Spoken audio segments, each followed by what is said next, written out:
Welcome to থ্রোনাস। আমরা আজকে বাংলার ক্লাসে তোমাদের সকলকে স্বাগত জানাই। এখন বাংলা বিষয়ের যে ক্লাসটি হবে সেই ক্লাসটি মূলত ওয়েস্ট বেঙ্গল পুলিশে যে এক্সাইজ ডিপার্টমেন্টের এক্সাম হয় তার জন্য তোমাদেরকে ভীষণভাবে সাহায্য করবে। এছাড়াও তোমরা যারা প্রাইমারি টেট দেবে, আপার প্রাইমারি টেট দেবে, তাদেরকেও কিন্তু এই ক্লাসটা খুব সাহায্য করতে পারে। তোমরা দেখো, এখানে ব্যাকরণের আমরা এমসিকিউ এর ক্লাস নিচ্ছি, কিন্তু যারা এক্সাইজের পরীক্ষা দেবে তোমরা জানো যে এক্সাইজে কিন্তু 50টা ব্যাকরণের কোয়েশ্চেন থাকে এমসিকিউ। প্রথম পর্বেই থাকে, সেই পরীক্ষাটা হয়, 50টা কোয়েশ্চেন থাকে তোমাদের প্রিলিমসে। তাহলে এক্সাইজের পরীক্ষা দেওয়ার জন্য আমাদের বাংলা ব্যাকরণটাকে জানা খুবই দরকার। ঠিক একইভাবে পশ্চিমবঙ্গের সবচেয়ে বেশি পরীক্ষার্থী যে পরীক্ষাটা দেয় সেটা হচ্ছে প্রাইমারি টেট এবং আপার প্রাইমারি টেট। এই প্রাইমারি টেট এবং আপার প্রাইমারি টেট ছেলে মেয়েদের জন্যও কিন্তু এই ক্লাসটা খুবই কার্যকরী হবে, খুবই হেল্পফুল হবে। তো এখানে বাংলা ব্যাকরণের বিভিন্ন অধ্যায় থেকে কিছু প্রশ্ন দেওয়া হয়েছে। আমি সেই অধ্যায়ের যে প্রশ্নগুলো রয়েছে সেই প্রশ্নগুলো আলোচনা করে দেবো এবং বুঝিয়ে দেবো। তোমরা ব্যাকরণটা অনেকটাই শিখে ফেলতে পারবে এখান থেকে। দেখবে যে আমাদের তো অসুবিধা হয় বেশ কিছু ব্যাকরণের আহ, সমাস সন্ধি এগুলো বুঝতে অসুবিধা হয়। তো দেখো, আমি সেগুলোকে আলোচনা করে দিচ্ছি, তোমরা বুঝতে পারবে। প্রথম প্রশ্নটা দেখো, একটা লাইন দিয়েছি। লাইন দিয়েছি কি, যে ফটিক কিছু শশব্যস্ত হইল। ফটিক কিছু শশব্যস্ত হইল। তো এখানে একটা শব্দ আছে, যে শব্দটা হচ্ছে শশব্যস্ত, যাকে সমাস নির্ণয় করতে দেওয়া হয়েছে। তো সমাস আমরা কি জানি, যে যদি ফটিক শব্দটাকে কি সমাস করা যাবে? ফটিক শব্দটাকে সমাস করা যাবে না। কেন যাবে না? কারণ ফটিক সে নিজেই একটি শব্দ। কেন না? কি বললাম? ফটিক নিজে একটি শব্দ, তাই না? ফটিক তো একটি শব্দ, তাহলে ফটিককে সমাস করা সম্ভব নয়। ফটিককে সমাস করা সম্ভব নয়। তাহলে সমাস করা কাকে সম্ভব? সমাস করা তাকেই সম্ভব যার মধ্যে দুটি শব্দ একসঙ্গে লুকিয়ে আছে। দুটি শব্দ মিলে একটি শব্দ হয়েছে, তেমন অংশকেই কিন্তু আমরা সমাস করতে পারি। তা না হলে আমরা তাকে সমাস করতে পারি না। তা ফটিক যেহেতু নিজে একটি শব্দ, সেহেতু আমরা তাকে সমাস করতে পারবো না। কিছু কিছু শব্দটিকেও সমাস করা যায় না, তাই না? কিন্তু শশব্যস্ত শব্দের মধ্যে দুটো অংশ রয়েছে। কি কি রয়েছে? একটা হচ্ছে শশ, তালব্যস্য বস, তালব্যস্য তালব্যস্য শশ, মানে হচ্ছে খরগোশ, এবং ব্যস্ত। শশ আর ব্যস্ত, এখানে দুটো অংশ রয়েছে।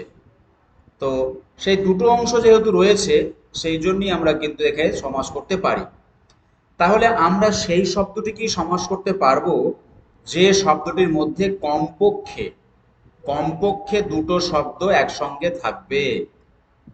অর্থাৎ সমাসের ক্ষেত্রে দুটো শব্দের প্রয়োজনীয়তা রয়েছে, তাকেই বলছি সমাসবদ্ধ শব্দ বা সমাসবদ্ধ পদ। আসলে সমাসবদ্ধ পদ বলা উচিত। তো দেখো, তো এই শশব্যস্ত শব্দটি গঠিত হয়েছে কিভাবে? তো শশব্যস্ত শব্দটিকে আমরা সমান চিহ্ন দিলাম, দিয়ে কি লিখব? আমরা লিখব যে শসের মতো ব্যস্ত। তাহলে শসের মতো ব্যস্ত মানে কি? শস মানে কি চাটনি? তা তো নয়। শস মানে হচ্ছে এখানে খরগোশ। শসের মতো ব্যস্ত বা শসের ন্যায় ব্যস্ত, যাই বলি না কেন, শসের ন্যায় ব্যস্ত বা শসের মতো ব্যস্ত, বোঝা গেল? তাহলে মতো, তাহলে শসের মতো ব্যস্ত বা শসের ন্যায় ব্যস্ত। একটু অসুবিধা হচ্ছে, যাই হোক, শসের মতো ব্যস্ত। তো খরগোশ যেমন খুব চঞ্চল, খুব ছটফটে, তেমনি ধরা যাক কোনো শিশুকে আমরা বলছি যে শশব্যস্ত, তার মানে তাকে আমরা কি বোঝাতে চাইছি? আমরা বোঝাতে চাইছি যে সেই শিশুটি হচ্ছে আসলে খরগোশের মতো ব্যস্ত, তাই না? তাহলে এখানে আমরা তাকে বোঝাতে চাইছি কি, যে সেই শিশুটি আসলে খরগোশের মতো মতো ব্যস্ত, তার মধ্যে খরগোশের মতো ব্যস্ততা রয়েছে। হ্যাঁ, তার মধ্যে খরগোশের মতো ব্যস্ততা রয়েছে। তাহলে এটি হচ্ছে শব্দটির ব্যাস বাক্য, অর্থাৎ এটি শব্দটির ব্যাখ্যা হয়ে গেল। এইবার এখান থেকে আমরা কি সমাস করব? এটা তো শব্দটির ব্যাখ্যা হয়ে গেল। এবার শব্দটির মধ্যে কি সমাস করব আমরা। তো এই যে শব্দটির ব্যাখ্যা দিলাম, এই ব্যাখ্যাটা কি বলা হয়? ব্যাস বাক্য। ব্যাস বাক্য মানে কি? বড় বাক্য। বুঝেছো? ব্যাস বাক্য মানে হচ্ছে বিস্তৃত বাক্য। ব্যাস বাক্যের আরো একটা নাম কি বললাম তাহলে? বিস্তৃত বাক্য বা বড় বাক্য। বিস্তৃত বাক্য বা বড় বাক্য। তো এই যে বিস্তৃত বাক্য বা বড় বাক্য রয়েছে, এই বিস্তৃত বাক্যের প্রত্যেকটি আবার অংশের আবার নাম আছে। জানো কি সেই নামগুলো? ধরো শসের, মত, ব্যস্ত, এই অংশগুলোর নাম কি কি? এগুলোকে বলা হয় সমস্যমান পদ। প্রত্যেকটা অংশ কি বলা হয়? সমস্যমান পদ। দন্তস্ব ম, দন্তস্বয়ে জ ফলা, সমস্যমান পদ, ময়াকার দন্তন্য মান, সমস্যমান পদ। এই প্রত্যেকটি অংশ কি বলা হয়? যে সমস্যমান পদ। তাহলে শস, মত, ব্যস্ত এই অংশগুলোকে বলা হয় সমস্যমান পদ। তো এই সমস্যমান পদগুলির মধ্যে যে তিনটি অংশ আছে এখানে, মানে তিনটি কি বলছি আমরা? সমস্যমান পদ। এই সমস্যমান পদগুলির আবার একটা একটা পরিচয় আছে এর রেসপেক্টে। তো দেখো, সসের মতো ব্যস্ত, কিন্তু কে? সেটা কি বলা আছে এখানে? বলা নেই। সসের মতো ব্যস্ত, কিন্তু কে ব্যস্ত সেটা তো বলা নেই। আমরা ধরে নিচ্ছি কোনো শিশু, কোনো মানুষ। কোনো মানুষ যদি যে অত্যন্ত চঞ্চল হয়, অত্যন্ত ছটফটে হয়, তাকে আমরা বলি শশব্যস্ত। তাহলে আমরা যাকে ধরে নিচ্ছি সেই তাকেই বলছে যে শশব্যস্ত। ধরা যাক কোনো শিশু, ধরা যাক কোনো শিশু, ধরা যাক কোনো শিশু, তাকে আমরা বলছি যে শশব্যস্ত। তাহলে সেই শিশুটা সম্পর্কে আসলে আমি বলতে চাইছি। তাহলে শিশুটাকে কি বলবো? শিশু যে এখানে উপস্থিত নেই, যাকে আমি কল্পনা করে নিচ্ছি, তাকে আমি বলছি উপমেয়। তাহলে শিশুকে এখানে বলা হবে উপমেয়। উপমেয় জিনিসটা কি? যার সম্পর্কে কিছু বলা হয় তাকে বলা হয় উপমেয়। তাহলে শসের মতো ব্যস্ত, এটা কোনো শিশুকে বলা হতে পারে, তাহলে একে আমরা উপমেয় বলতে পারি। তাহলে যার সম্পর্কে বলছি, এখানে শিশুর সম্পর্কে বলছি বলে শিশুকে বলছি উপমেয়। কিন্তু শিশু কিন্তু এই বাক্যের মধ্যে নেই। কিন্তু সেই শিশুটি কেমন? শসের মতো, মানে খরগোশের মতো। অর্থাৎ যার মতো তাকে বলা হয় উপমান। তাহলে শিশুকে বলবো উপমেয়, আর এখানে শস বা খরগোশকে বলছি উপমান। তাহলে শিশুকে বলছি উপমেয়। উপমেয় কেন বলা হয়? যার সম্পর্কে কিছু বলা হয় তাকে বলা হয় উপমেয়। শিশুর সম্পর্কে বলা হচ্ছে শিশুটি কেমন? শসের মতো ব্যস্ত।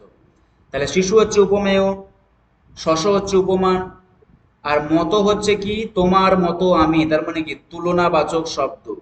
কারোর সঙ্গে কারোর তুলনা করার জন্য মতো শব্দটিকে ব্যবহার করা হয়েছে।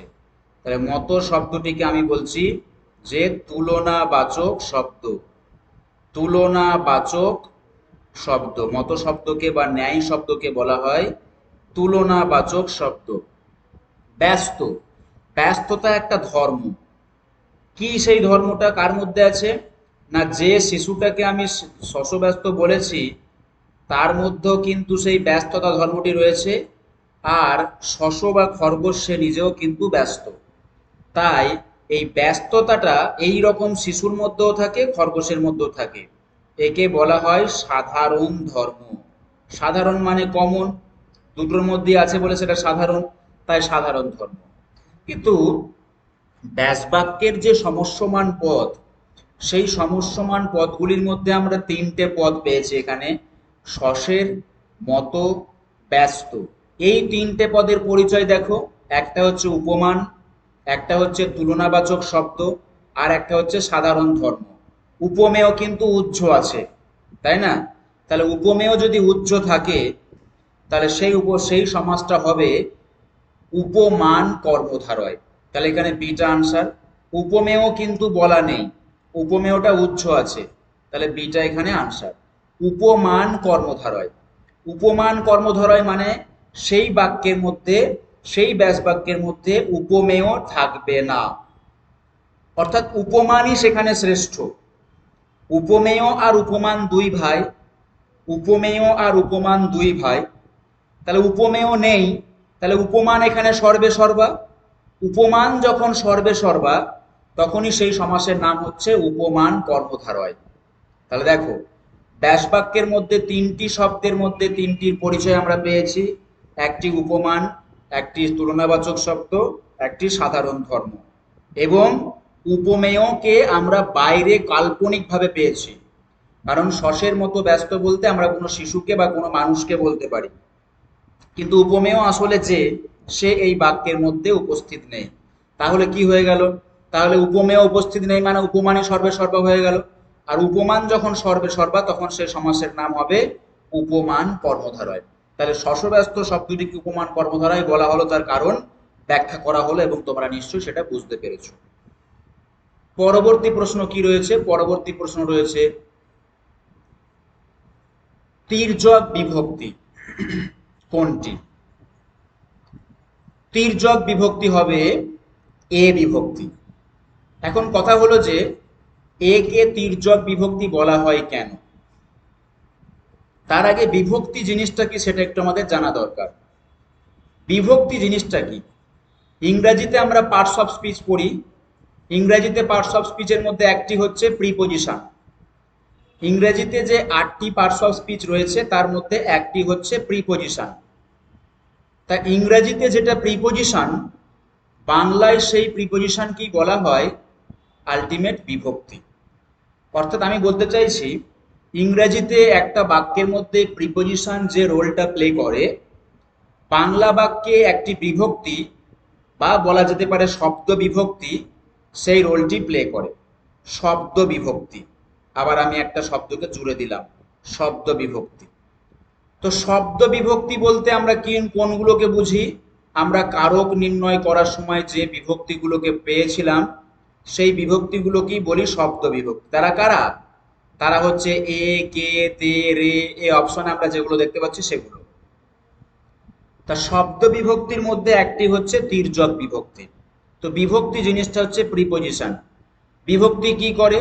বিভক্তি একটা শব্দকে বাক্যে পরিণত করে, বাক্যে ব্যবহৃত করার উপযোগী করে তোলে, অর্থাৎ শব্দকে পদে পরিণত করে। কেমন জিনিসটা? ধরো রাম, হ্যাঁ, যদি বলি যে রাম এটা একটা শব্দ, কিন্তু যদি আমরা একে বাক্যে ব্যবহার করি রামে যায়, হ্যাঁ, অর্থাৎ রামে যাচ্ছে মানে রাম যাচ্ছে রামে, তাহলে বাক্যে ব্যবহার করার জন্য কি যুক্ত করতে হলো? এর সঙ্গে এ যুক্ত করতে হলো। হুম, এ যুক্ত করতে হলো। যেমন ধরো বুলবুলি একটা শব্দ, তাই না?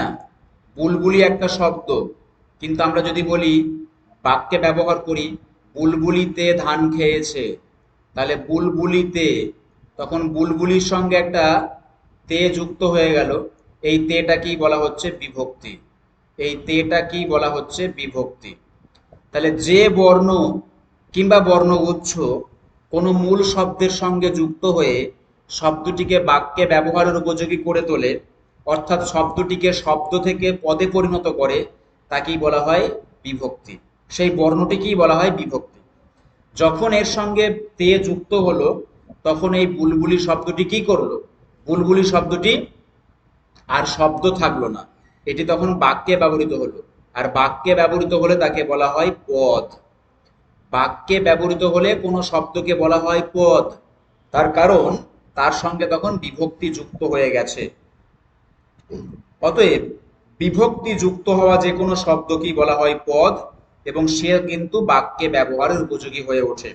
তাহলে প্রিপোজিশন যে রোলটা প্লে করছে দেখো ইংলিশে, ঠিক সেই রোলটা কিন্তু বাংলা সব বাক্যে শব্দ বিভক্তিও কিন্তু সেই রোলটা প্লে করে, তার সেই একই ভূমিকা।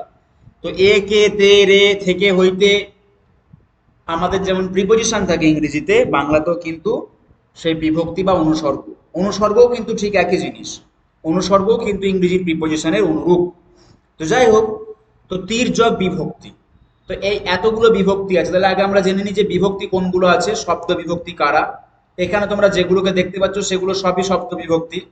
তার সঙ্গে আছে ধরো তে বিভক্তি, এই যে একটু আগে আমি দেখালাম বুলবুলি তে ধান খেয়েছে তে। তারপরে রয়েছে এ, কে, তে, র, এর। তারপর রয়েছে অন্তস্থ বিভক্তি, এটাও রয়েছে বিভক্তি, হ্যাঁ। তারপরে রয়েছে ধরো এ কে তে র এর অন্তস্থ ইত্যাদি ইত্যাদি বিভক্তিগুলো রয়েছে। তো এই যে বিভক্তিগুলো, এগুলোকে বলা হচ্ছে শব্দ বিভক্তি। এই শব্দ বিভক্তিগুলোর মধ্যে এ বিভক্তিকে বলা হয় তির্যক বিভক্তি, এটা আনসার। তো এ বিভক্তিকে বলা হয় তির্যক বিভক্তি, এটা আনসার। কেন কেন এই বিভক্তিকে আমরা তির্যক বিভক্তি বলবো? তির্যক বিভক্তির সংজ্ঞাটা হচ্ছে যে বিভক্তি একাধিক কারকে ব্যবহৃত হতে পারে তাকেই কিন্তু তির্যক বিভক্তি বলা হয়।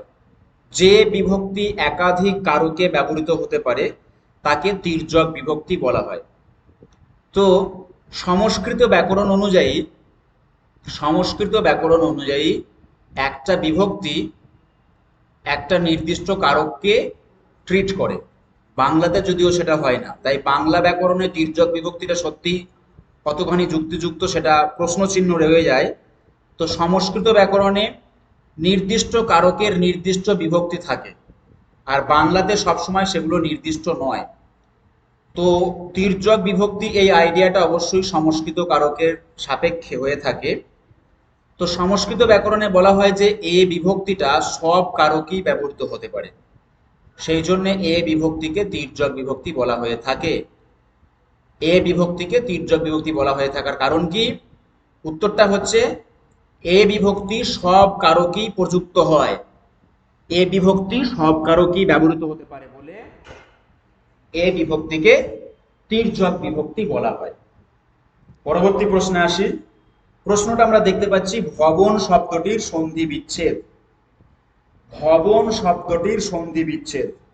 এই ভবন শব্দটিকে সন্ধি বিচ্ছেদ করার জন্য আমাদের সন্ধির নিয়ম বা সূত্রগুলোকে চর্চা করতে না অভ্যাস না থাকলে আমরা পারবো না, ভুল হওয়ার সম্ভাবনা থাকে।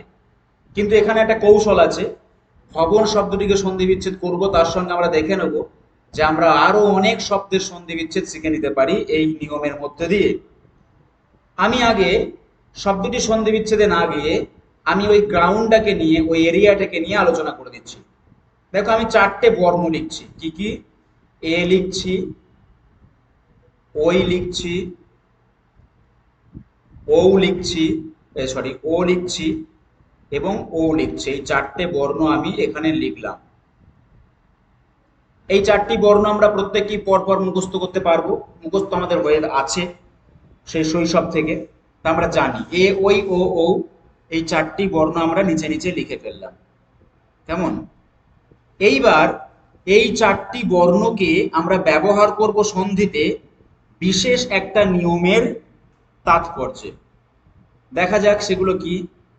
যদি আমরা কখনো এর ডান দিকে, ধরো আমরা কি ব্যবহার করছি এখন, এর ডান দিকে ব্যবহার করছি অয়, অ অন্তস্থ অয়। এটা আমরা ব্যবহার করছি এর এগেনস্টে।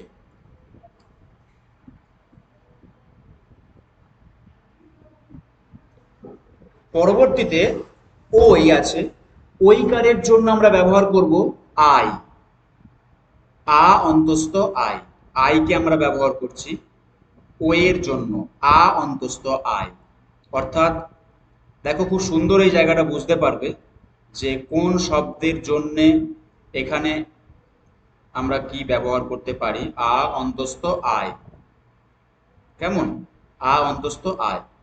হ্যাঁ, তারপরে ও এর জন্য ব্যবহার করব অ ব অব, অ ব অব, অব ব্যবহার করব। আর ও এর জন্য ব্যবহার করব আ ব আব।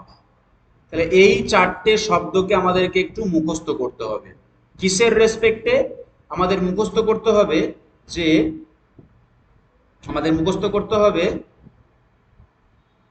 এ ওই ও ও, এই চারটের রেসপেক্টে, এই চারটের রেসপেক্টে আমরা মুখস্থ করে নেব অয় আই অব আব।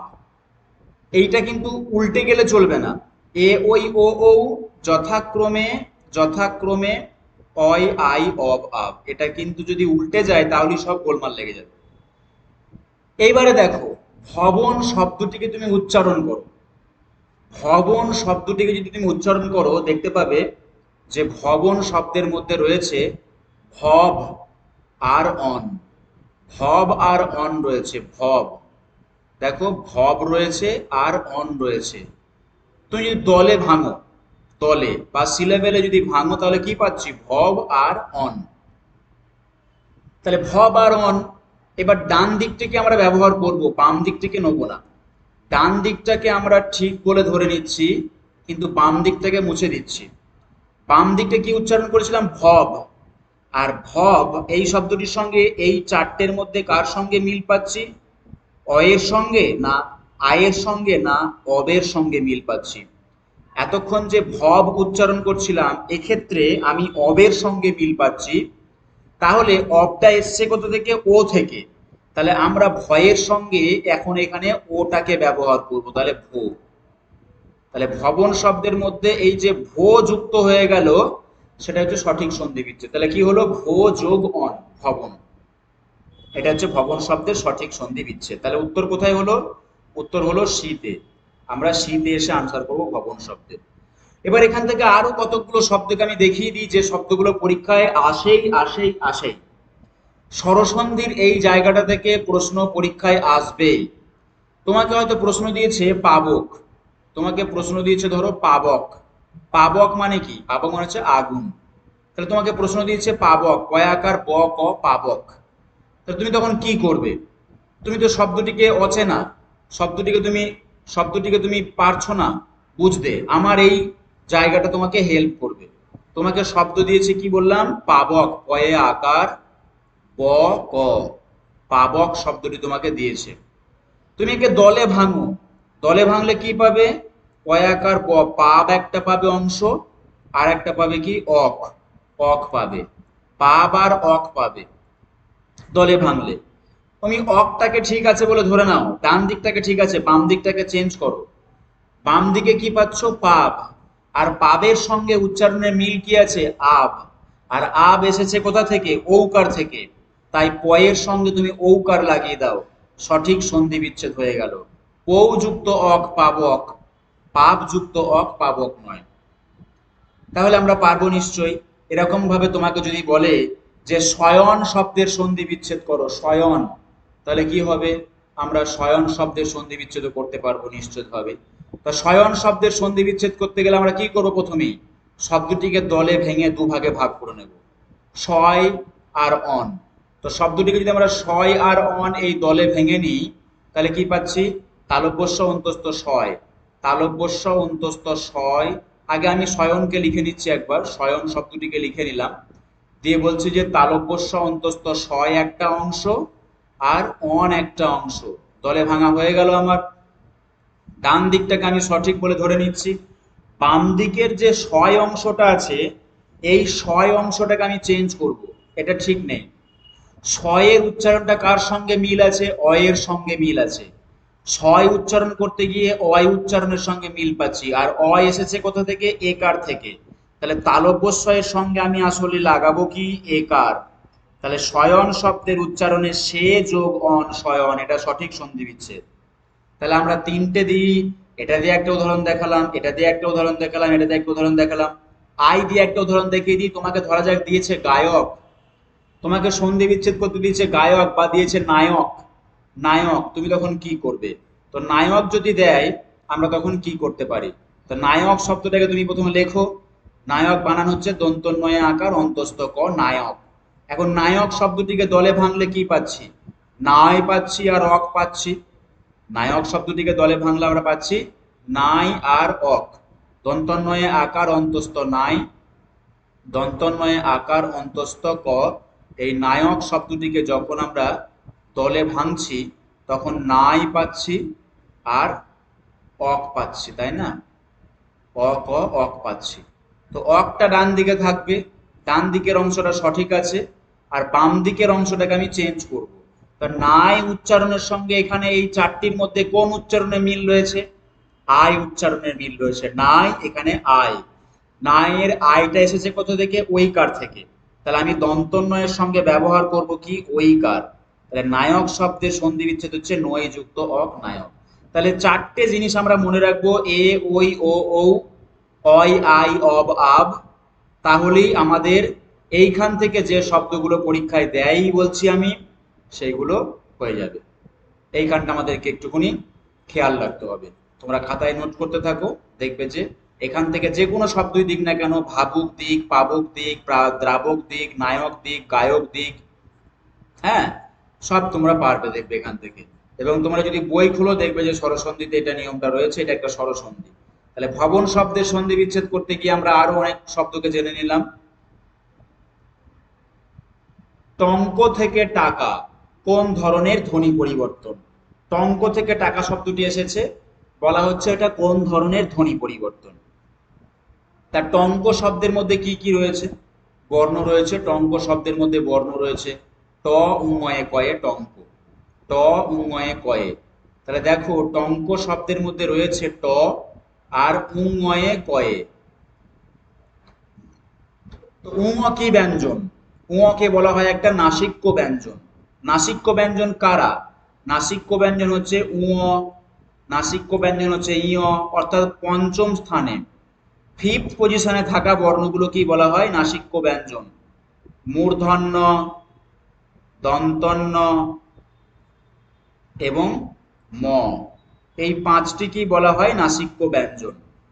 তো এই নাসিক্য ব্যঞ্জনগুলো উঠে গেছে, টঙ্ক শব্দের মধ্যে থেকে টাকা হয়ে গেছে। নাসিক্য ব্যঞ্জনগুলো ছিল, এদের মধ্যে কোনো একটা ছিল, এখানে উয়া আছে, এবং তারা উঠে গেছে।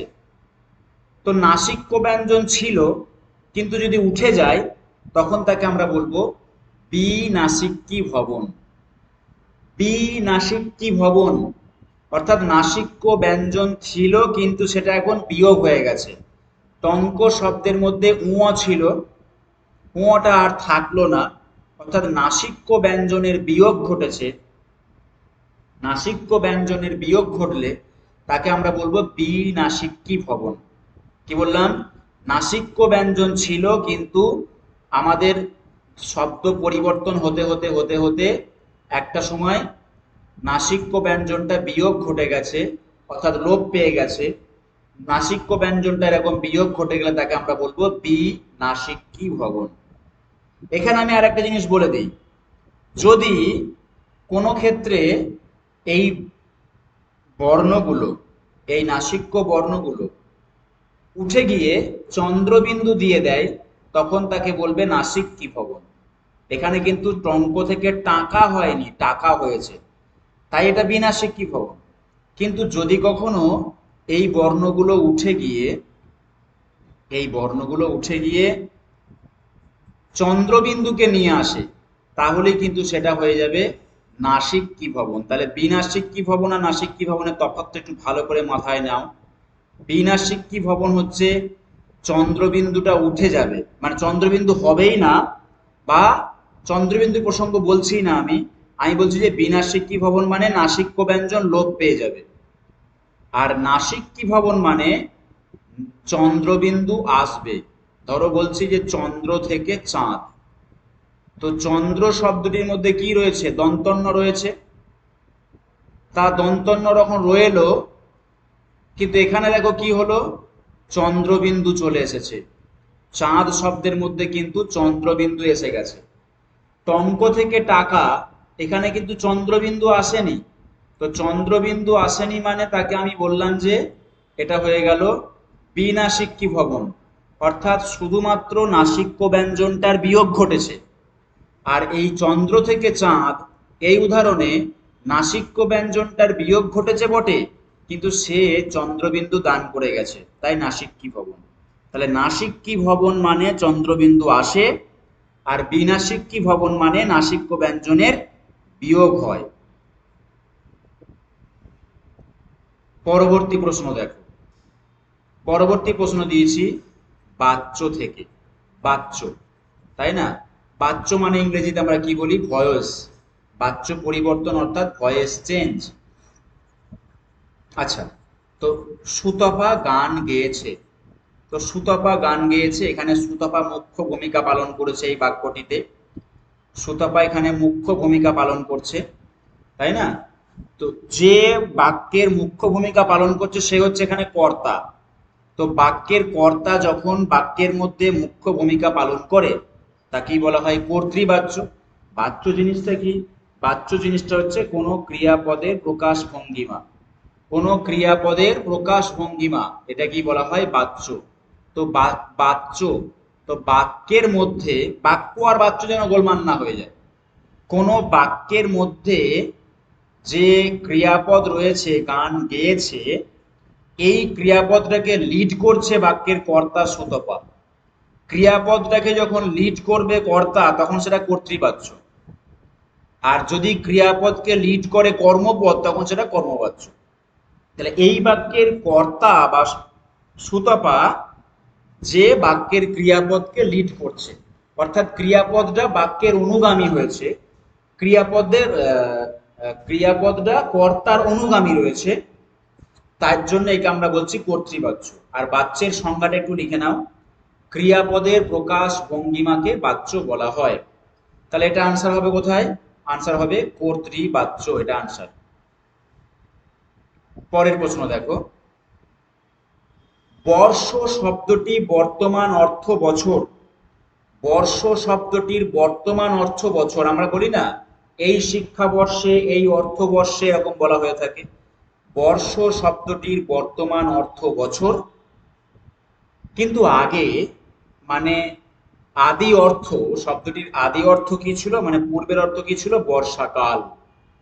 তো বর্ষ শব্দের বর্তমান অর্থ বছর, কিন্তু শব্দটির আগের অর্থ ছিল বর্ষাকাল। তো শব্দার্থ পরিবর্তনের কোন ধারায় বর্ষ শব্দটি অন্তর্ভুক্ত হতে পারে? এটা হচ্ছে শব্দার্থ পরিবর্তন বলে একটা অধ্যায় হয়, সেখানকার প্রশ্ন। তাহলে বর্ষ শব্দটি এখন কাকে বোঝাচ্ছে? বর্ষ শব্দটি এখন বোঝাচ্ছে বছরকে। অর্থাৎ বর্ষ বলতে গ্রীষ্ম, বর্ষা, শরৎ, হেমন্ত, শীত, বসন্ত, 12 মাসকেই এখন বোঝায়। শিক্ষাবর্ষ, অর্থবর্ষ, তার ব্যাপ্তিটা কত দূর? এত দূর।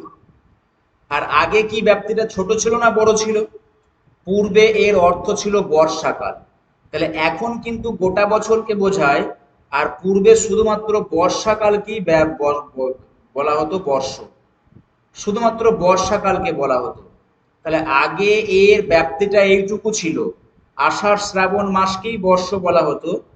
আর এখন এই ব্যাপ্তিটাকে আমি জুম করে করে ছড়িয়ে দিলাম, দিয়ে এত দূর হয়েছে। এখন হচ্ছে এটা বর্ষাকাল, গোটা বৎসর, অর্থবর্ষ বা শিক্ষাবর্ষ। তাহলে এটা এটা কি হলো?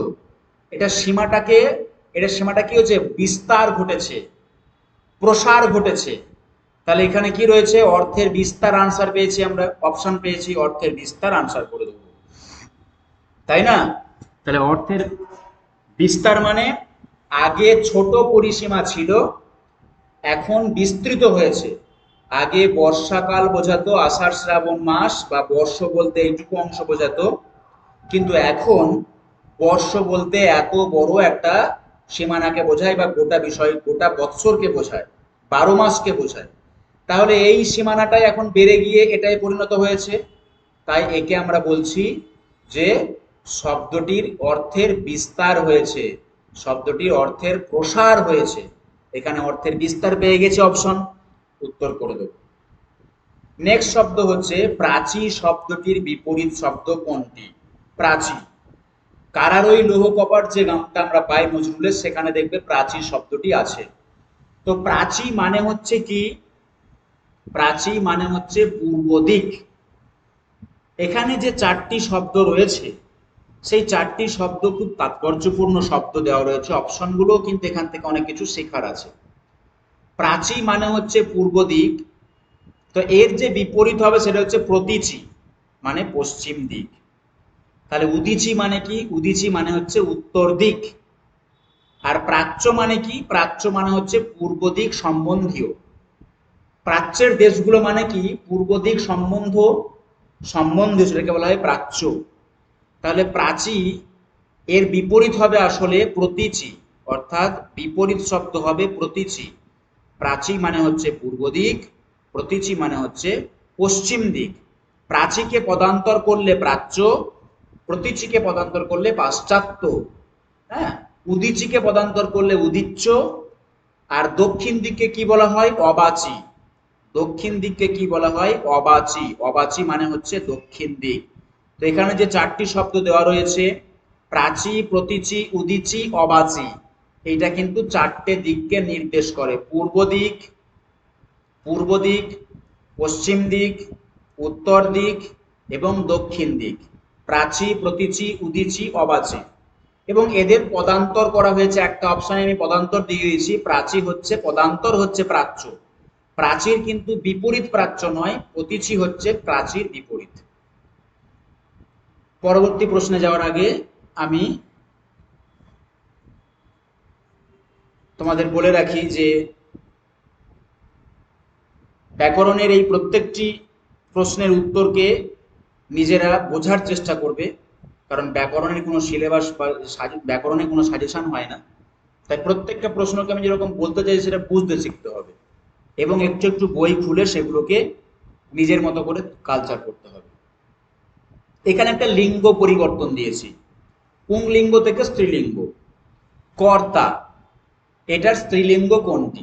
চারটে বানান আমি দিয়েছি, চারটি অপশন দিয়েছি কর্তৃ, কিন্তু কোন কর্তৃ বানানটা কর্তা শব্দের সঠিক স্ত্রীলিঙ্গ হবে? কোন কর্তৃ বানানটা কর্তা শব্দের স্ত্রীলিঙ্গ হয়?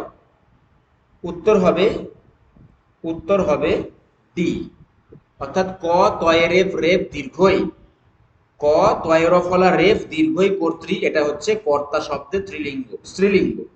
অর্থাৎ গৃহকর্ত্রী বলতে আমরা যা বুঝি তার বানান হবে এইটা।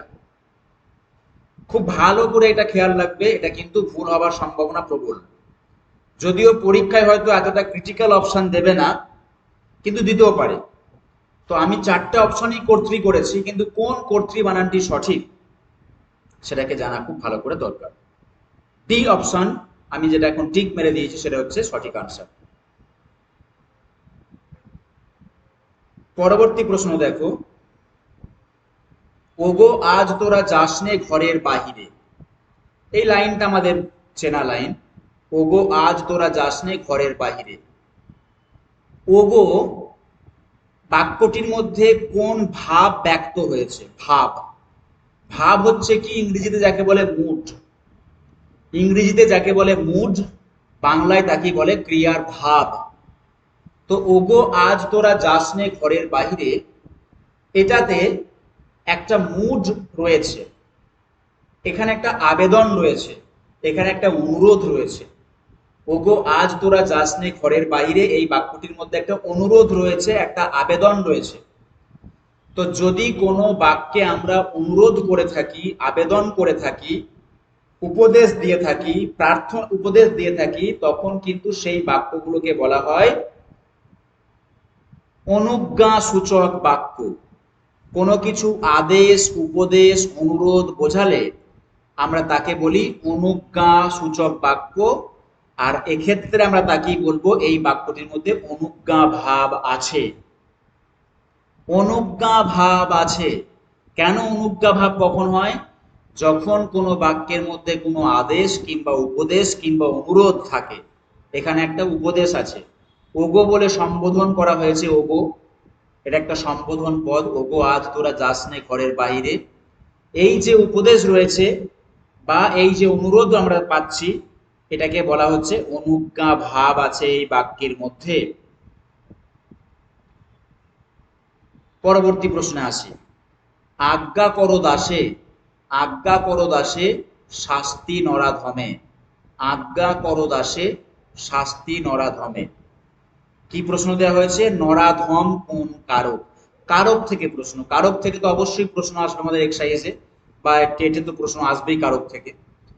আজ্ঞা করো দাসে শাস্তি নরাধমে, এটা অবশ্যই মেঘনাদ বধ কাব্যের মেঘনাদ বা ইন্দ্রজিতের উক্তি। এবং আজ্ঞা করো দাসে শাস্তি নরাধমে, মেঘনাদ নিজে বলছে যে তুমি আজ্ঞা দাও, বিভীষণকে বলছে, এবং আমি ওই নরাধমকে অর্থাৎ লক্ষণকে শাস্তি দিই। তো নরাধমে মানে কি? নরাধমকে, নরাধমের উদ্দেশ্যে নরাধমকে শাস্তি দিই। তাহলে যার সম্পর্কে ক্রিয়াটা নির্মিত হয় তাকে বলা হয় কর্মকারক। ক্রিয়ার যে বিষয়, শাস্তি দেওয়া হবে, কাকে দেওয়া হবে, কার উদ্দেশ্যে দেওয়া হবে? নরাধম, অর্থাৎ এখানে আসলে লক্ষণ। তাহলে এটা হচ্ছে যাকে বা কাকে দিয়ে প্রশ্ন করলে আমরা বাক্যের কর্মকারক খুঁজে পাই। ক্রিয়াপদকে কাকে দিয়ে প্রশ্ন করলে বাক্যের কর্মকারক পায়? শাস্তি নরাধমে, নরাধমকে অর্থাৎ লক্ষণকে। তাহলে প্রশ্ন যদি করি কাকে শাস্তি দেবার কথা বলছে, কাকে শাস্তি দিতে চাই মেঘনাদ? অবশ্যই নরাধমকে, তাই এটা হবে কর্মকারক। পরবর্তী প্রশ্ন দেখো, পরবর্তী প্রশ্ন রয়েছে সচকিতে বীরবর দেখিলা সম্মুখে। সচকিতে বীরবর দেখিলা সম্মুখে, এখানে আরো একটা সমাসবদ্ধ পদ রয়েছে সচকিতে। তা সচকিতে মানে কি? চকিতের সহিত বর্তমান, চকিতের সহিত বর্তমান। তাহলে সচকিতে শব্দটি কোন সমাস হবে? সচকিতে শব্দটি সমাস হবে চকিতের সহিত বর্তমান, অর্থাৎ সহার্থক বহুব্রীহি হবে। এখানে অপশনটা চেঞ্জ করে নাও, উত্তর হবে সহার্থক বহুব্রীহি। এখানে একটা অপশন আমি চেঞ্জ করে দিয়ে বলছি, এটা হবে সহার্থক বহুব্রীহি। সচকিতে বীরবর মানে চকিতের সহিত বর্তমান, উত্তর হবে সহার্থক বহুব্রীহি। আমি যেহেতু ডি তে অপশনটা দিচ্ছি, উত্তর আমি করলাম ডি। সহার্থক বহুব্রীহির আরো কয়েকটা শব্দের উদাহরণ আমি বলে দিই, তাহলে আরো ভালো পরিষ্কার হয়ে যাবে জিনিসটা। সহার্থক বহুব্রীহি আমরা বলতে পারি যে সস্ত্রীক, স্ত্রীর সহিত বর্তমান। সহার্থক বহুব্রীহি আমরা বলতে পারি যে সপুত্রক, পুত্রের সহিত বর্তমান। সহার্থক বহুব্রীহিতে আমরা বলতে পারি যে সাতিশয়, অতিশয়ের সহিত বর্তমান। সহার্থক বহুব্রীহিতে আমরা বলতে পারি সচকিত, চকিতের সহিত বর্তমান, ইত্যাদি ইত্যাদি। তাহলে সহার্থক বহুব্রীহি আনসার করবে, ব্যাসবাক্য হবে কি চকিতের সহিত বর্তমান সচকিত, এটাকে আমরা ব্যাসবাক্য করব এবং উত্তর করব সহার্থক বহুব্রীহি। কেচ্ছা, এই শব্দটি, এই কোশ্চেনটা দেওয়া হয়েছে শব্দ ভান্ডার থেকে। শব্দ ভান্ডার, ভোকাবুলারি, বাংলায় বলা হয় শব্দ ভান্ডার। তাহলে শব্দ ভান্ডার থেকে দেওয়া হয়েছে কোন শ্রেণীর শব্দ এটি? আমরা জানি যে কুৎসা শব্দটি কেচ্ছা হয়েছে, তাহলে কুৎসা শব্দটিকে বিকৃত করে কেচ্ছা শব্দটিকে নিয়ে আসা হয়েছে। তো যদি কোনো শব্দকে বিকৃত করা হয়, যদি কোনো শব্দকে বিকৃত করা হয়, তাহলে সেটাকে আমরা অর্ধ তৎসম শব্দ বলতে পারি। যদি কোনো শব্দকে বিকৃত করা হয়, তাহলে তাকে আমরা অর্ধ তৎসম শব্দ বলতে পারি। অতএব এটিকে আমরা আনসার করব সি। তো অর্ধ তৎসম শব্দের মধ্যে কোনগুলো আসে? ধরো কৃষ্ণকে যদি বিকৃত করা হয় তাহলে বলা হচ্ছে কেষ্ট, এটাকে বলা হয় অর্ধ তৎসম। তাহলে কৃষ্ণ শব্দটিকে বিকৃত করা হয়েছে কেষ্ট নামে, অর্ধ তৎসম। তেমনি একইভাবে সূর্য শব্দটিকে বিকৃত করে কি বলা যেতে পারে? সূর্যি। সূর্য শব্দটিকে বিকৃত করে বলা হতে পারে সূর্যি, এটাকে বলা হচ্ছে অর্ধ তৎসম। তো যে সমস্ত শব্দকে বাঙালি বিকৃত করেছে সেগুলোকে বলা হচ্ছে অর্ধ তৎসম। আরো অনেক শব্দ হয়, যেমন ধরো মহোৎসবকে মৎসব, প্রণামকে পেন্নাম, হ্যাঁ, বৃহস্পতিবারকে বৃহস্পতিবার, মহোৎসবকে মৎস্য, শ্রাদ্ধকে শ্রাদ্ধ, সূর্যকে সূর্যি, রবিবারকে রোববার, ইত্যাদি অনেক শব্দ বাঙালির হাতে বিকৃত হয়েছে। সেই সকল বিকৃত শব্দগুলোকে বলা হয় অর্ধ তৎসম। তা অর্ধ তৎসম বুঝতে পারলাম আমরা। নেক্সট হচ্ছে উগ্র শব্দটির বিপরীত শব্দ কোনটি? বিভিন্ন পরীক্ষায় কিন্তু বিপরীত শব্দ থাকে এবং আমাদের মনে হবে বিপরীত শব্দ ওটা আবার কি এমন জিনিস। বিপরীত শব্দ তো খুব সহজ জিনিস, আমরা তো বাচ্চাদের শিশু বয়সে পড়তাম। কিন্তু প্রকৃতপক্ষে সঠিক বিপরীত শব্দ কিন্তু আমাদের চাকরির পরীক্ষায় করতে হবে। উগ্র শব্দের সঠিক বিপরীত শব্দ হচ্ছে সৌম্য। উগ্র শব্দের সঠিক বিপরীত শব্দ হচ্ছে সৌম্য। উগ্র শব্দের সঠিক বিপরীত শব্দ সৌম্য। বলা হয় দেখবে অনেক সময় সৌম্য বালক, মানে যার মধ্যে ধীরতা রয়েছে, স্থিরতা রয়েছে, একটা কুসমতা রয়েছে, কোমলতা রয়েছে, সেই ধরনের শিশুকে বলা হয় সৌম্য, সৌম্য বালক। তা সৌম্য বালকের মধ্যে কি ক্রূরতা নেই, কোন রকম রাগী ভাব নেই, তিনি হচ্ছেন সৌম্য। তা উগ্র শব্দের বিপরীত হচ্ছে প্রকৃতপক্ষে সৌম্য। তোমাকে এমন কিছু অপশন দেবে, মনে হবে যে এটাই হয়তো হতে পারে সঠিকটা না জানলে। পরবর্তী আরো একটা বিপরীত শব্দ, ক্ষিপ্র। ক্ষিপ্র শব্দটি মানে কোনো তীর যখন বেগে ছুটে যায় তখন তাকে বলা হয় ক্ষিপ্র গতিতে। কোনো গাড়ি যখন প্রচন্ড বেগে দৌড়ে চলে তখন তাকে বলা হয় ক্ষিপ্র গতিতে। তাহলে ক্ষিপ্র মানে হচ্ছে দ্রুত গতিতে এগোনো। তাহলে ক্ষিপ্র শব্দের বিপরীত তাহলে কি হবে আমরা বুঝতেই পারছি। ক্ষিপ্র শব্দের বিপরীত হবে অবশ্যই মন্থর। তাহলে ক্ষিপ্র শব্দের বিপরীত করব মন্থর। মন্থর, ক্ষিপ্র মানে দ্রুত গতি, মন্থর মানে স্লথ গতি, স্লথ গতি। নেক্সট আছে শ্রীশ। শ্রীশ কোন সমাস? দেখো ছোট্ট একটা শব্দ কিন্তু এটা একটা সমাসবদ্ধ পদ। কেন না, শ্রীশের মধ্যে দুটো শব্দ রয়েছে, দুটো অংশ রয়েছে শ্রীশের মধ্যে। ছোট্ট একটা শব্দ হলে কি হবে, তালবস্যয় র ফলা দীর্ঘ একটা অংশ আর তালব্যস্য একটা অংশ। হ্যাঁ, আচ্ছা দেখো শ্রীশ শব্দটিকে যদি আমি এরকম লিখি, তার মানে শ্রী মানে সুন্দর, শ্রী মানে সুন্দর। আর এটাকে যদি আমরা ব্যাকবাক্য করি কি হবে, শ্রীর ইস, শ্রীর ইস দীর্ঘই তালব্যস্য ইস, মানে ইস মানে কি গিরিশ, গিরির ইস মানে কি মহান, মহৎ, বৃহৎ, শ্রেষ্ঠ, ভগবান। ইস মানে ইত্যাদি ইত্যাদি হতে পারে, মহৎ, মহান, ভগবান ইত্যাদি বোঝায়। তাহলে শ্রেষ্ঠত্ব বোঝায়, ইস মানে হচ্ছে শ্রেষ্ঠত্ব। তাহলে সুন্দরের শ্রেষ্ঠ যিনি, তিনি হচ্ছেন শ্রীশ। তাহলে শ্রীর ইস, শ্রী মানে সুন্দর, শ্রী মানে সুন্দর, আর সেই সুন্দরের মধ্যেও যিনি শ্রেষ্ঠ সুন্দর তাকেই বলা হচ্ছে শ্রীশ। তাহলে শ্রীশ শব্দের মানে হচ্ছে সুন্দরের মধ্যে যিনি শ্রেষ্ঠ তাকেই বলা হচ্ছে শ্রীশ। তাহলে র থাকা মানে কি, ইংরেজিতে র মানে কি অফ, ও এফ, অফ। এই প্রিপোজিশনটাই কিন্তু ইংলিশের অফ, যেটা সেটাই কিন্তু বাংলায় র। একে বলা হয় সম্বন্ধ পদের বিভক্তি। অফ তো সম্বন্ধ তৈরি করে এটার সঙ্গে ওটার, তাহলে এটা সম্বন্ধ তৎপুরুষ হবে। এই যে উদাহরণ রয়েছে, অপশন আমরা পেয়েছি সম্বন্ধ তৎপুরুষ, তাহলে সম্বন্ধ তৎপুরুষ এক্সাম উদাহরণ উত্তর হয়ে গেল এটা। নেক্সট প্রশ্ন, সর্বজনীন। আচ্ছা, প্রশ্নটা হবে সর্বজনের কল্যাণে। প্রশ্নটা একটুখানি চেঞ্জ করে নাও, সামান্য একটুখানি চেঞ্জ করে নাও, সর্বজনীন কল্যাণে নয়, সর্বজনের কল্যাণে। সর্বজনের কল্যাণে একে এক কথায় কি বলা হয়? সর্বজনের কল্যাণে একে এক কথায় বলবো সর্বজনীন। এই যে দুর্গাপুজো আসছে, আমরা দুটো শব্দ খুব বেশি বেশি দেখতে পাবো। একটা দেখতে পাবো সর্বজনীন, আর একটা দেখতে পাবো সার্বজনীন। একটা দেখতে পাবো সর্বজনীন, আর একটা দেখতে পাবো সার্বজনীন। দন্তস্বয় আকার বয়রে বর্গীয় জ দন্ত দীর্ঘই দন্ত ন, সার্বজনীন।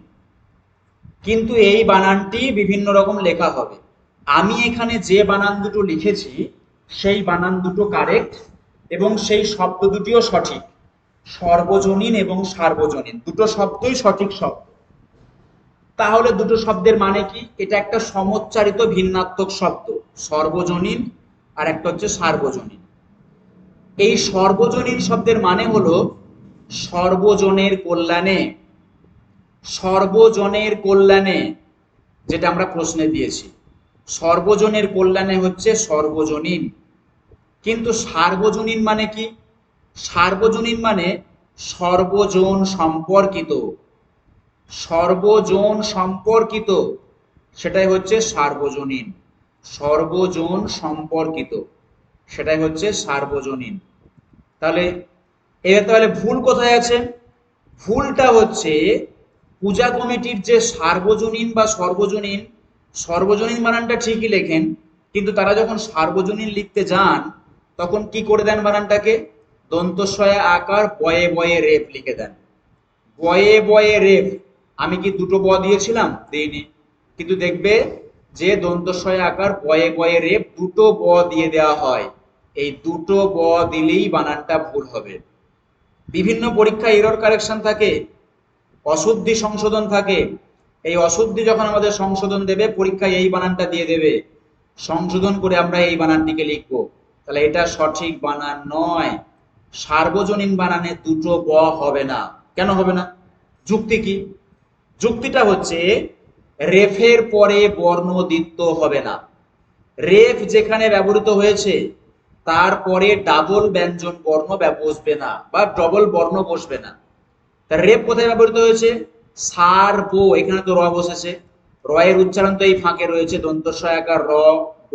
রেফ যেখানে বসে তার আগে তার উচ্চারণ থাকে, তাহলে রেফের পরে বর্ণ দ্বিত্ব হয় না, এই কারণেই সার্বজনীন বানানে এটা হবে না। সেই কারণেই কার্তিক বানানটা কয়াকার তয় রে ফস্বই ক হবে, তয় তয় রে ফস্বই হবে না। নিশ্চয়ই বুঝতে পেরেছো। পরের প্রশ্নে আমরা চলে যাই, যে কি প্রশ্নটা রয়েছে দেখো, মনীষা, মনীষা সন্ধি বিচ্ছেদ কি হবে? মনীষা আসলে একটা নিপাতন সিদ্ধ ব্যঞ্জন সন্ধি। মনীষা আসলে একটা নিপাতন সিদ্ধ ব্যঞ্জন সন্ধি হলো। মনীষা হচ্ছে একটা নিপাতন সিদ্ধ ব্যঞ্জন সন্ধি। স্বরসন্ধি বা ব্যঞ্জন সন্ধির প্রত্যেকটাতেই যখন তারা নিয়মের বাইরে গিয়ে কোনো সন্ধি হয়ে থাকে তখন তাকে আমরা বলি নিপাতন সিদ্ধ ব্যঞ্জন। তো মনীষা হচ্ছে নিপাতন সিদ্ধ ব্যঞ্জন সন্ধি, এবং নিপাতন সিদ্ধ স্বর এবং নিপাতন সিদ্ধ ব্যঞ্জন থেকে পরীক্ষায় প্রশ্ন দেয়। এবং মনীষা শব্দটি খুব দামি শব্দ, কারণ হচ্ছে মনের ঈশা, সেটাই হচ্ছে মনীষা।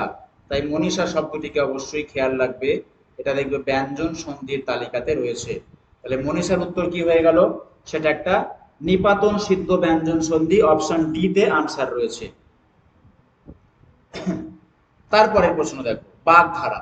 পিএসসির সমস্ত পরীক্ষায় এবং রাজ্য সরকারের সমস্ত পরীক্ষায় বাগধারা থেকে কোশ্চেন আসবে, আসবেই। ডেসক্রিপটিভ হলে বাগধারা থেকে তোমাকে বাক্য রচনা করতে দেবে, এবং অবজেক্টিভ হলে বাগধারার মানে জানতে চাইবে। গোকুলের ষাঁড়, এটা কিন্তু আমরা সকলেই শুনেছি। গোকুলের ষাঁড় শব্দটির মানে হচ্ছে নিষ্কর্মা বা স্বেচ্ছাচারী, মানে যা ইচ্ছা করে, কাজের কাজ করে না, যা ইচ্ছা করে, স্বেচ্ছাচারী কিংবা নিষ্কর্মা। গোকুলের ষাঁড়কে উত্তর করবে স্বেচ্ছাচারী কিংবা নিষ্কর্মা, নিজের ইচ্ছায় যা খুশি করে, কাজের কাজ খুশি করে না। তাহলে এখানকার অপশন অনুযায়ী নিষ্কর্মা করবে, কিন্তু স্বেচ্ছাচারীও করতে পারো। কোথাও কোথাও দেখবে স্বেচ্ছাচারীও অপশন বাই চান্স পেতেও পারো, খাতা একটু লিখে নাও। তারপরে এটা হচ্ছে বাগধারা। তাহলে বাগধারা জিনিসটা কি? ইডিয়ম। ইংরেজিতে যাকে বলি ইডিয়ম তাকে বাংলায় বলছি বাগধারা, কিন্তু ইংরেজিতে যাকে বলি প্রভাব তাকে বলছি বাংলায় প্রবাদ। তো প্রবাদ প্রবচন, এটা কিন্তু একটা প্রবাদ। পেটে খেলে পিঠে সয়, এটা একটা বাক্য। দেখো, প্রবাদ হচ্ছে একটা বাক্য, কিন্তু বাগধারা কিন্তু বাক্য হয় না। বাগধারা হচ্ছে একটা শব্দ বিশেষ, হ্যাঁ। আর বাগধারা প্রবাদ কিন্তু একটা বাক্য বিশেষ, পেটে খেলে পিঠে সয়, এটা অ্যাকচুয়ালি প্রবাদ প্রবচন, বাগধারা বলা উচিত নয়। তা পেটে খেলে পিঠে সয়, কর্মের সুফল লাভের জন্য ক্ষতির শিকার। কোন কর্মে পেটে যদি আমরা খাই তাহলে পিঠে সয়, অর্থাৎ পিঠে সওয়ানোর জন্য, পিঠে সইতে গেলে আমাদেরকে কি করতে হয়? পেটে খেতে হয়। তো খেতে গেলে খরচা লাগে, তার মানে একটা ক্ষতি করতে হয়। তো পিঠে সইতে গেলে অর্থাৎ গায়ে শক্তি অর্জন করতে গেলে আমাদেরকে কিন্তু খেতে হয়। তো এটা কিন্তু কর্মের সুফল লাভের জন্য ক্ষতির শিকার। তো এই আজকে 20টা কোশ্চেনের তোমাদের প্রত্যেকটা ব্যাকরণের কোশ্চেনের উত্তর ব্যাখ্যা সহ আলোচনা করা হলো। দেখা হবে কোনো পরবর্তী ক্লাসে, সেখানে আমরা পুনরায় আবার ব্যাকরণের কোশ্চেন নিয়ে আলোচনা করব এই ব্যাখ্যা সমেত, এবং এভাবেই আমরা দেখা যাবে যে ব্যাকরণটাকে ধীরে ধীরে শিখে ফেলব। তো আজকে এই পর্যন্তই, ক্লাস এখানে শেষ করলাম। প্রত্যেকটি ক্লাসটি দেখার জন্য ধন্যবাদ।